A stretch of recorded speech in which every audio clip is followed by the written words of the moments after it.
Армысыздар барша қазақ елі. Мен Мұхамеджан Тынышбаев атындағы Қазақ көлік коммуникациялар академиясының Шымкент көлік колледжінде физика пәнінің оқытушысы боламын.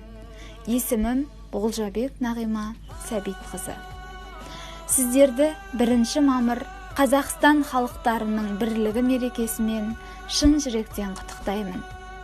Бір шаңырақтың астындағы халқымыздың достығы мен өзара түсіністігі одан әрі жалғасып, еліміздегі ұлтаралық татулық әрдайым берік болып, қашанда ынтымақ, бірлік, мәңгі жасай берсін дегім келеді. Ал енді кішігірім арнауымды қабыл алсаңыздар. Қанатын қаққан кезде жырпырағын, көктемнің бүршігіндей құлпырамын.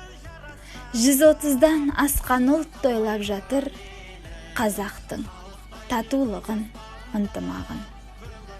Қазағым қайда жүрсе берекелі, қызды гүл батырларды еретеді.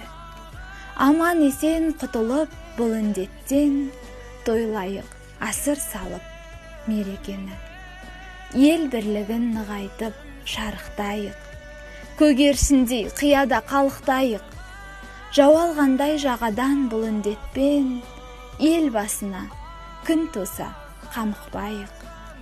Шаңырақта жабылмай түндігіміз, тынымды болсын деймін тірлігіміз. Барша ұлтты бауырға басып жүріп, мәңгілікке жарассын бірлігіміз.